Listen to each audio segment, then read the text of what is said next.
Well, howdy, friends, and welcome to the Roundup podcast. I am your host, Mitch Tidwell. It is a joy to have you with us today. I'm really excited about today's episode as we talk about how college ministry from adult leader perspective. As I get to look at churches all over Texas and all over the nation, I think one of the things that is not talked about a lot is, and that is most helpful to a college minister, is their relationships with the adults that have been leading in that ministry and will be leading long after they're gone. So in order to help me do this today, I've got my friend and co-host for today, Chris Millar. Chris, what's up, man?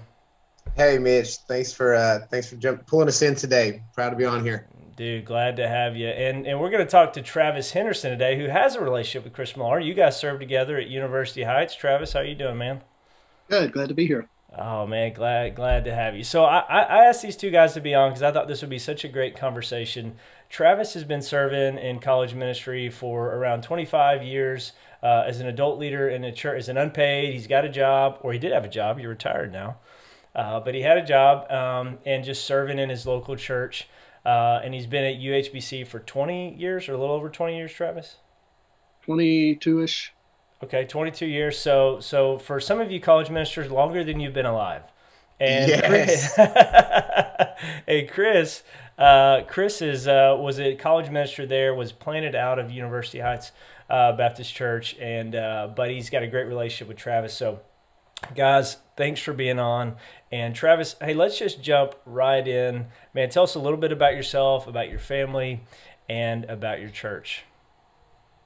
Okay. My name is Travis Henderson. Like Mitch said, I just recently retired after 31 years of working for the prison system, the schools in the prison system in the state of Texas.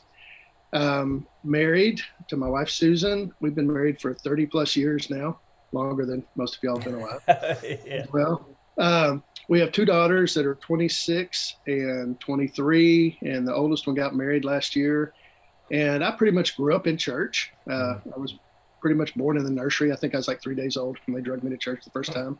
So I'm one of those kids that was drugged to church and grown up loving the church, well, most of the time anyway. Good. That's awesome. And how long, so now you said you started doing college ministry about 25 years ago. Would love to hear about how you kind of got into that and your passion developed for college ministry. And just to be clear, that means I was 6 years old when Travis started doing college ministry. Just to throw that in. So maybe you were in like kindergarten, possibly first grade at that point, somewhere around there. Yeah. Yeah. Thanks for reminding me, Chris. It's actually a funny story, Mitch. College ministry 25 years ago looked a whole lot different than it does today. Yeah.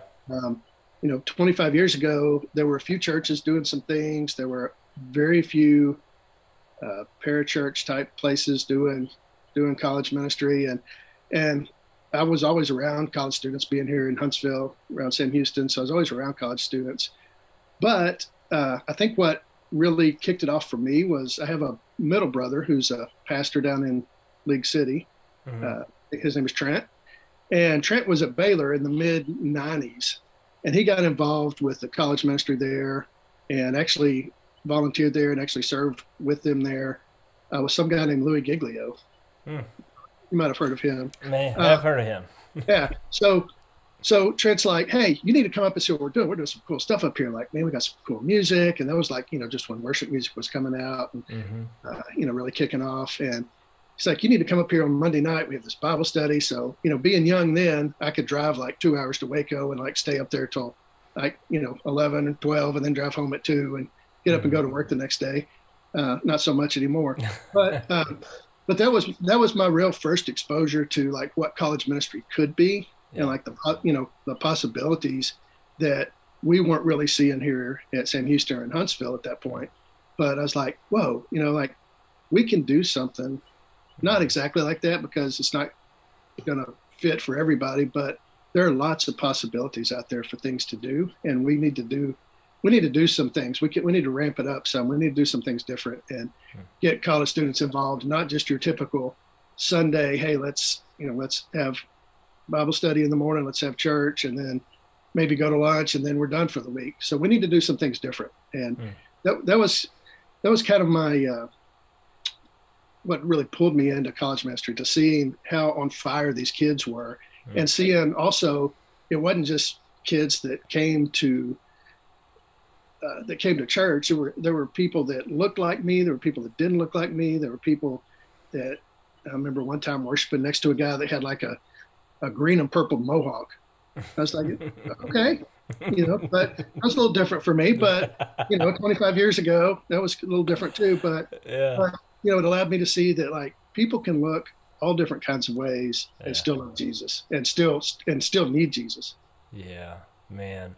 Well, I can imagine, in 25 years what college ministry has looked like, how it's changed. I know that, Travis, that you've got, I would imagine, like with University Heights, I was, with you guys in January, and I was just really impressed by what seems to be such a long-running ministry there and how you guys have supported that. So I'd love to hear about your experience there at University Heights. And by the way, how many college ministers have you seen at University Heights in your 20 plus years? I want to ask you that.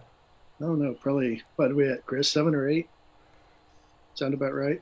Yeah, I mean, there's a key leader who kind of spearheaded a lot of the beginnings of it. As far as like a more formal, organized college ministry goes, a guy named Bert Lyle.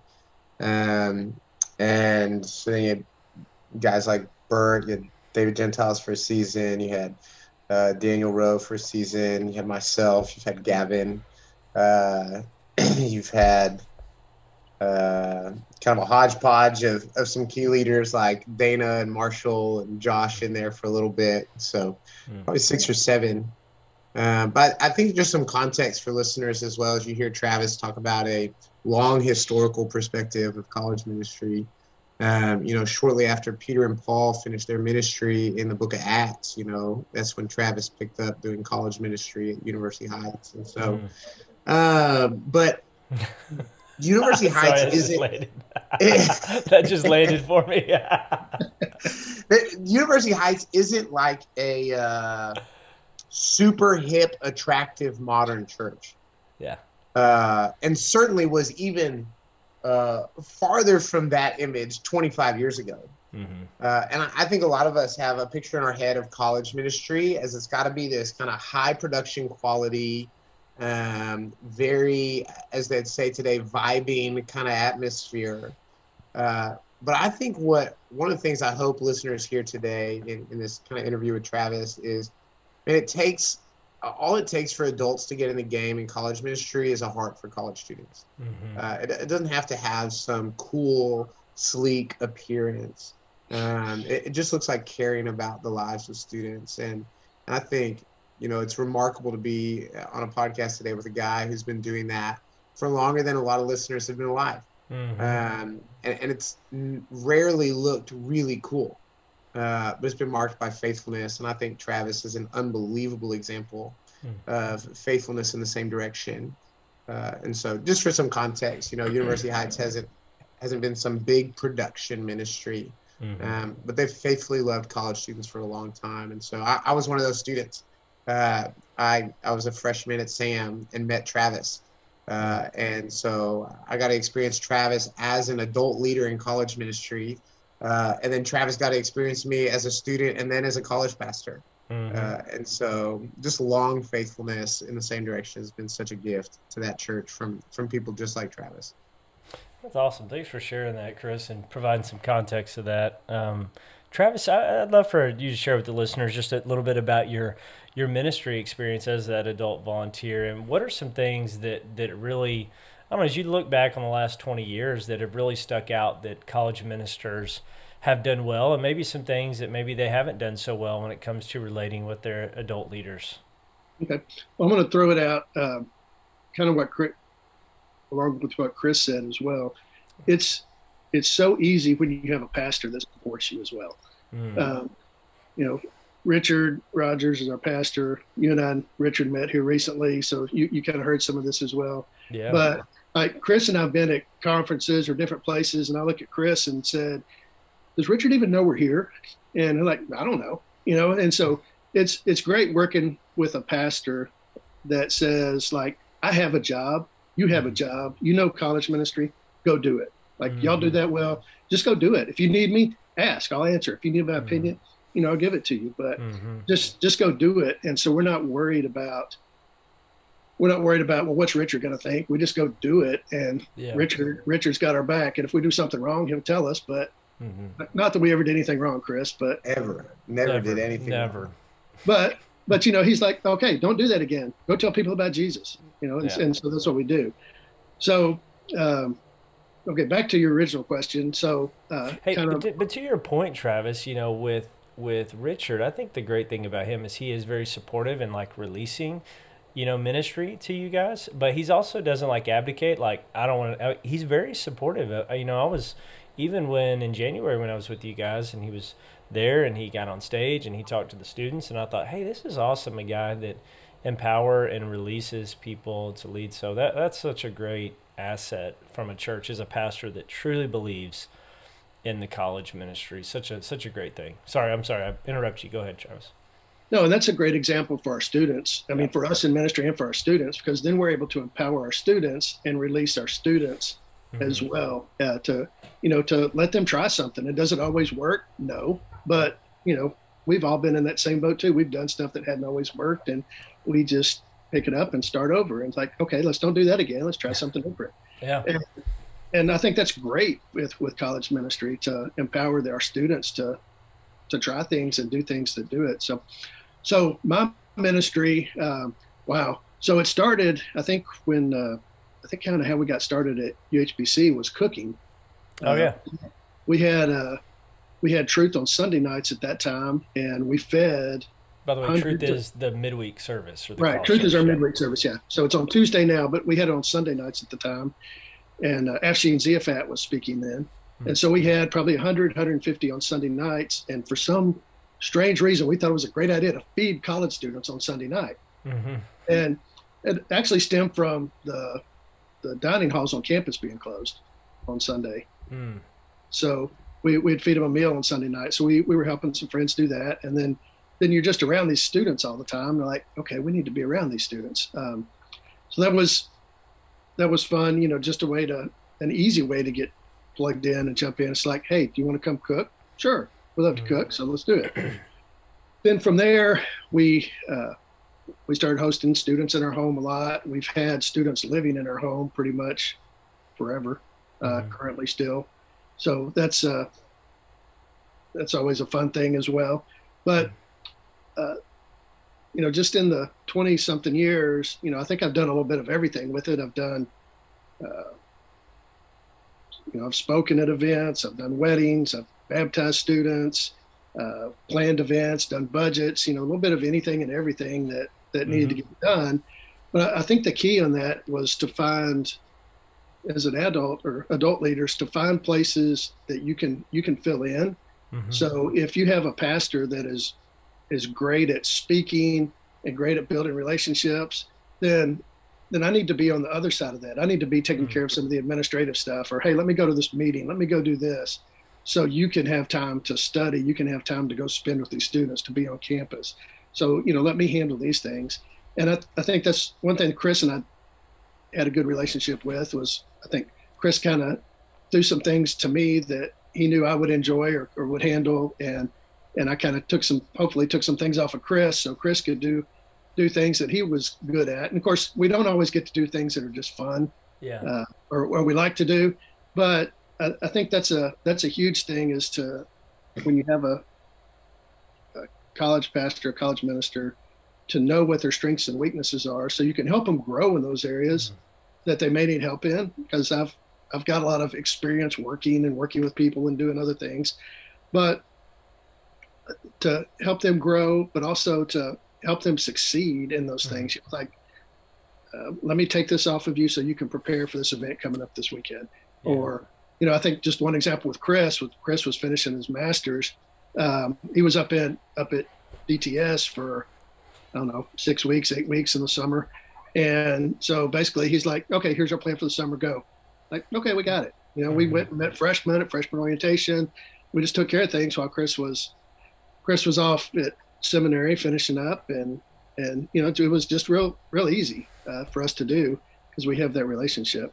But I think the other thing that that I probably wouldn't have said this, but it's become more apparent to me even more recently, is it allows me to grow a ton as well.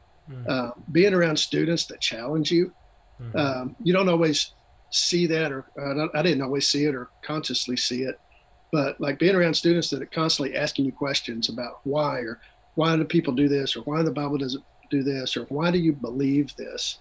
Those kind of things, it forces you to grow. You have to be on top of your game or they'll eat you up. and so that really has challenged me in a good way to be in the Word every day, to study, to ask questions, to help disciple students. And I think for me, one of the most fun things is just like bringing some students alongside and just doing life with them, just discipling. I've taken them to meet people I'm meeting with. I've taken them to meetings. I've taken them into prison with me. I've taken them different places that, just get to see how we handle life. And some of that now is we've gone through a season here recently of a ton of our students getting married, and, just being able to see how Susan and I do life together and how we get along together and how we deal with difficult situations or easy situations or whatever. And just try to handle all those things, just to be an example for them. Yeah. It sounds like, oh, go ahead, Chris. Can I jump in here, Mitch? Yep, I think just as someone who's a student and then a college pastor at University Heights with Travis, I think, I'm just thinking about some of the listeners on this podcast, probably primarily college leaders, whether it's student leaders or adult leaders or college pastors. And I think here were some of the massive benefits to myself as a college pastor that Travis provided. One was when there was stuff that felt beyond my pay grade, I had someone I could go to. And so Travis is a deacon at University Heights, and deacons at our church are not a power structure. They really are a servant body. But they're typically well-connected generalists. So they could help point to other resources if we needed it. And so, we had a time where we had a guy that had some pretty significant mental health stuff that publicly threatened people in our ministry. And Travis could help navigate how to handle that situation. Or we had one semester where we had 6 students report sexual abuse for the very first time that happened either on campus or recently in school. And I could make sure that I was never carrying that in a vacuum. And so any time there was something that kind of felt up beyond me as at the time, a 23-year-old, Travis was in the know about all of those. So I was never on an island in ministry in that way. And Travis helped in those ways a ton. I'd say another specific way that Travis helped a lot was when I needed help, which I needed lots of help in a variety of ways. He knew who to talk to in our church that could help. I might not have been as connected with people that weren't my age or college students. And so other older adults or things like that, he had a historical knowledge of our church. So when I said, hey, man, I'm really thinking about this event, who would be helpful? He knew all those people. He knew who to ask and who could help and how they could help. And so those are some of the specific ways that Travis helped. I think one last thing I'd just brag on Travis about is he viewed our relationship in part as helping develop me. And so he wasn't looking to me to be an expert. He actually just supported me as a learning leader. And so he gave space for me to fall. And when I did, he was there to pick me up and encourage me and say, hey, man, let's try this again. I really believe in you. And so I never felt pressure from Travis to be more than I knew I was. I actually felt security with Travis because of how he cared for me and showed up for me as a servant leader. I preached the truth just last night on a Tuesday, and I said in the room, when Travis is in the room, I know things are going to be okay. Because he's always going to take care of things that need to be taken care of. Often messes that I made accidentally. And so just to brag on Travis, to the college pastor in the room that's listening to this, you might not get a Travis Henderson at your church. I pray you do. Pray you get more than one. But they're in your church and they want to serve. and you'll empower them to serve by just saying, "Hey, I really need help here." Don't pretend to try to be the expert. Yeah. And Travis was great at helping in those ways. Just listen to both of you guys talk. It just seems like the number one factor between adult leader, college minister is trust. Trust in that leader, trust in that college minister, and doing what you can to develop that trust between each other. And I'm thinking, Travis, as you just started, as you got into this, you just said, hey, where's my place to serve, which started out as cooking. Doesn't seem to be spiritual at all, but it is, and it leads to a lot of great things. That was an open door for you to serve in. So I'm thinking, again, some more advice for the college minister out there is how can you create opportunities to involve adults in the ministry that you're doing, even if it's cooking, even if it's hosting at a home or something of that nature, to get adults involved, and then building those relationships of trust to where you trust each other. And Chris, something you said a minute ago, which I thought this is something that most young leaders are missing, is that when you were tapping into Travis, you were tapping into history. You were tapping into a log of a network of people within the local body that have answers, that have resources that you need as a college ministry. But if you push adults out, then you miss all that.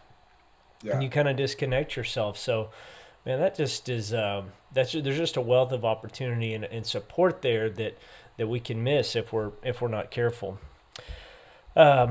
So, Travis, let me ask you this question: What are some common mistakes that you think college ministers make in that relationship with adult leaders? And I'll close my ears, Travis. You can be as honest as you need to be. Yeah. All right, man? Or you know what? Or you could just throw Chris totally under the bus. Whatever you want to do here. I could name multiple. Hey, well, I'd love for you to chime in as soon as he answers. Go for it, Travis. One thing we talk about a lot here at University Heights is your capacity as a leader. Uh-huh. So, Mitch, you can be a college pastor. Chris, you can be a college pastor, and I can be a college pastor. But at some point in time, we're going to hit our ceiling. Mm-hmm. We're going to hit our limit if we try to do it on our own. That's right. And your limit is different than my limit and different than Chris's limit. But you're going to hit that ceiling. So you may come in and there's 50 people in your ministry, and you grow up to 150. But then once you hit 150, that's your ceiling, and it starts going back down. Mm-hmm. And so we've seen that happen different times, and we want to avoid that.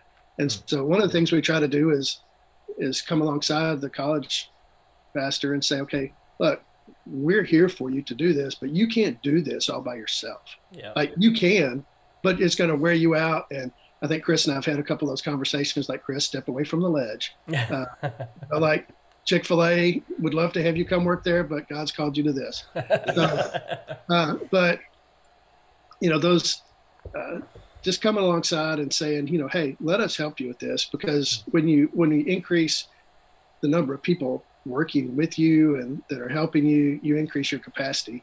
And that way, when Chris leaves or the next college pastor leaves, you still have that structure, you still have those connections, and you're not, your ministry doesn't just diminish greatly when you lose a person. And so that'd be one thing that I would say. And I think another one would be, I think Chris, you and Chris just touched on it, like I have the history of why we do things this way. I'm not a person that thinks we should just keep doing things because we've always done it that way by any means. But there are definitely some things that, we've done, and we changed doing it because whatever reason. Yeah. We quit doing something, or we changed doing something. And if Chris comes in and says, hey, I think we had to do it this way, I'm like, well, hold on, Chris. Like, we used to do it this way, and here are the issues we had. We can do it that way if you want, but here's why we quit doing it that way. So, I don't think we have any sacred cows that we're going to hold on to and say we have to do this. But at the same time, we do, there is a history there with why we do some things the way we do, why we do our midweek Bible study on Tuesday, why we do this, why we, have relationships with this group of people, just things that are historical, that so we don't have to recreate the wheel every time we have somebody new come in. Totally. I think one thing I can just hear Travis's voice from probably, 8 years ago, 7 years ago, saying, Chris, we got to know what's going on. Man, if I had $1 for every time I heard that, it's a growth area still in my life I struggle with now as a lead pastor. But we had an army of adults that were eager to love and serve college students. And because I'm often a kind of, let's go take the hill right now kind of guy, then I would often just leave them behind. And Travis would say, Chris, you're going to lose this whole team if you don't learn how to communicate with them. And so that wasn't a hard fix. And Travis coached me through that and helped me do that. And so we just switched to a pre-semester team meeting. So before the semester launched, we had a whole calendar of largely what we were going to do. And then we just divvied it up, like who's going to own this, who's going to own this. And so every adult knew a snapshot of the semester calendar and the rhythms of what we were doing and how they fit into the bigger picture. I mean, when we did that, it changed the game. Like adults were easy to take ownership because they just knew what was happening. I think now as a parent, I've got like things change when T-ball season starts, So it's like, I can't serve on this night anymore. And if I knew that this was coming, I could make plans for it. But I just remember Travis sitting me down saying, Chris, we got to know what's going on. I think sometimes college guys can get stuck just being with students and just making plans and they're on campus and they're in their own world. And you're going to miss a whole team of helpers just by communication deficits. And so that was a big one that I still grieve. That's a great word. I mean, two things I'm hearing so far is developing that relationship of trust and then clear communication of what's happening and what's going on. I think those are huge. And Chris, even I know that UHBC, University Heights, is planning a trip to the well where you're at. Right. Well, you think about that is largely being led by adult volunteers. You don't build those relationships. You don't get a mission team in the spring break. So it's like you're still reaping rewards of investing in that church and those people that are creating these ties, network ties that are just benefiting the kingdom, beyond that local context. So and just to brag on University Heights for a second, that there's a spring break trip happening and there's currently no college pastor. So UHBC's college ministry right now is being run by adult leaders solely. Why? Because there's a great team. And so it doesn't matter when the point guy goes away. There's still a solid team and an internal structure to carry it. And so I would just say if you're trying to do college ministry just on your back and you're not building a team in that local church, like you are missing, I would say as boldly as this, you are missing God's good design of the church by trying to just build it on your back. And so, man, that's a word, because you think about the average, I'm totally pulling these numbers out of the top of my head, but I think the average college minister probably hangs around 3 to 5 years, maybe 3 to, and so, I think it's the mentality as a college minister, you're going into a church is you're not going to be there forever. You're not going to lead in that ministry forever. So what's going to be there long after you're gone is those adult volunteers like Travis who have been there 20 plus years. And so you have to build those relationships and realize, hey, they're going to be there once you're gone. And I can't tell you how many ministries that I've seen over the years who a college minister leaves and basically the college ministry ceased to exist because there wasn't that group of leaders that was formed to support the ministry and continue it long after the college ministers are gone. I mean, you have, if you're watching our YouTube, I'm making this, gesture of like it goes up, when you got a minister, then it'll just go down and drop and, and there's nothing. And so you have to build that support through trust and communication. So, Travis, anything else, any other advice that you would give to a college minister on, building that relationship with adult leaders or any advice, wisdom you may give to a young guy or gal out there leading? Yes. One of the ways I think you grow as a team is by, like Chris said, spending that time together, planning together, but also serving together. Yeah. When you're out, like we're getting ready to go down to San Marcos and hang out with Chris at the well. we're taking some adults with us that are going to serve, and that galvanizes our relationship as well. Like when you go serve with somebody, that just solidifies your relationship, and you get to see, okay, wow, this person's really doing this well, or Charlie's really going to do this, Amy's really going to do this. We got all these adults that are going on this trip, and we may have as many adults as we have students go. I don't know, but we're going, and we're going to go serve. And when you get to go share Jesus with people, with others, and just serve with others, that really just strengthens that bond. And you're like, okay, like I may not necessarily agree with Chris's decision, that he made, or whoever's decision, but man, it's fun when we go serve together. Yeah. And you just get to, it just really changes it, and you see that you're all in this together, and this is why we're doing it. Yeah, man, great word. Chris, what do you got to add, brother? Yeah, I think I just want to ask a question of you, Travis. Travis, if you were just going to encourage, you got to sit down with a brand new college guy or gal, and they were leading a ministry, and they just stepped into a church, what would you tell them would help make it easier for adults to jump into that ministry? Like, hey, here's some things that I just encourage you to do to help build out an adult team. Like, what would be some things you'd tell that person? Well, number one is, like you said, include people. Like when we calendared stuff out and said, okay, I need somebody to help with this. Who's got this? Who's got this? That would be one thing. And then the other thing is just building those relationships. Build those relationships with the people in your church. Find out who's interested in college ministry. Find out, just by talking to people. And that's one of the things I love is assimilation, getting people plugged in with people that, have like experience, or students that are going into a career field. And we have somebody that's an expert here in our church, like making those connections with people. So I think it's the same thing with the new minister coming in, is make those connections, or find you a person or two that can help you make those connections. And I don't know, I'm sure I drug you along to meetings with people like, hey, let's go meet and because they want to know more about what we're doing, or they wanted to, and sometimes it worked and they jumped in, sometimes it didn't and they didn't jump in, but that was okay. All we can do is ask and give people that opportunity. And I think, like maybe one of the things we did, Chris, that was good for that was when we have lunch after church on Sundays, we would invite key leaders to come, just hang out with us, or people just to come serve. And just so they would be sitting at a table with college students and just get to meet them. And then, let them make that decision. Do you want to be involved with this, or do you not want to be involved with this? Either way, we're fine, but we're just giving you the opportunity.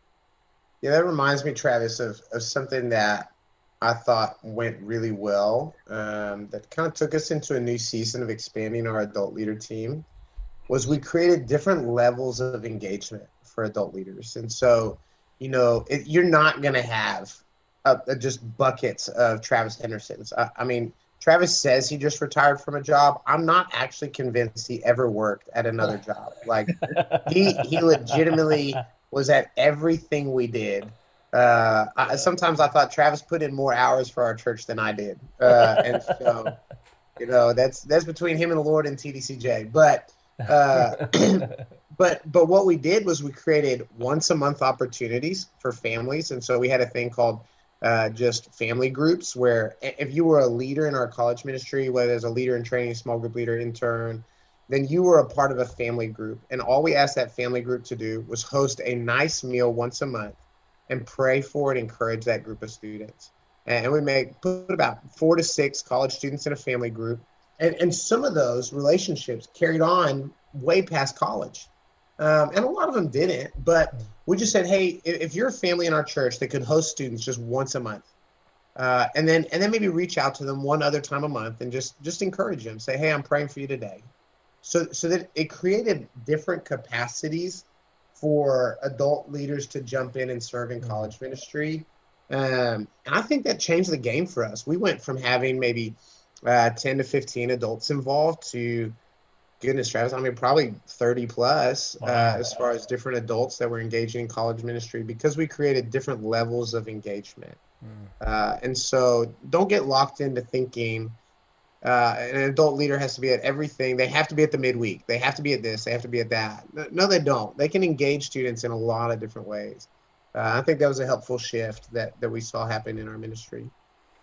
Man, great stuff. Great and great idea of, because everyone is at a different season, different place. I mean, even thinking about me and Olivia right now, we're very involved in our college ministry, but now with 2 little ones, that looks totally different. So what are some different levels of involvement? That is really good.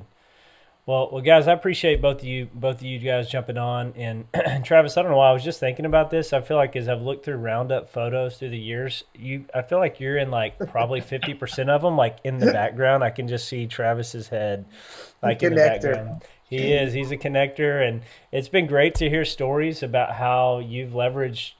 By the way, Roundup is our event we do in May. That Travis comes with UHBC, but even to see like how you've leverage ministry opportunities there with your profession and working with the prisons to help, folks that are getting out of prison get places of churches and jobs. And so just super thankful for you, Travis, and the way you serve your local church, the way you, not just your local church, but churches all over Texas, since you've been involved in what we're doing in Roundup and other things as well. So friends, I appreciate you guys being on. And any last words before we jump off? I do. Yeah.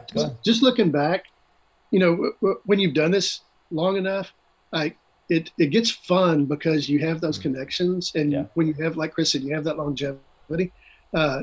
We have former students that are out now that are teachers or counselors in public schools, and when they have people graduate, they're like, "Hey, you're going to Sam Houston? You need to hook up with University Heights. Like here's like I'm going to send Travis your name and number." Or for example, this past semester in the fall, one of my mom's friends that she's known for 40-something years called her and said, "Hey, my grandson's at Sam Houston. Does Travis still work with college kids there? I want to get him hooked up." Well, he's one of our leaders in training now because we got connected. Wow. And, it doesn't always work, but it's so fun when it does work. You get to see the generational things come through. And that's for me, that's really rewarding to see that, generationally come through. Oh, that's amazing. Yeah, just to see it generation after generation. What a cool thing. Well, guys, thanks for being on. And friends, thanks for listening today, or thanks for watching on our YouTube channel. Hey, don't forget, Roundup will be May 11th through 13th in 2022. That'll be in Fort Worth, Texas. We'd love to have you there. If you're a college minister, come. If you got some student leaders, bring them with you. It's an excellent event. We hope to pack it out to help resource you and collaborate you with other ministries. So stay tuned. We got more episodes coming of the Roundup podcast, and we just appreciate you listening. So we'll see you next time.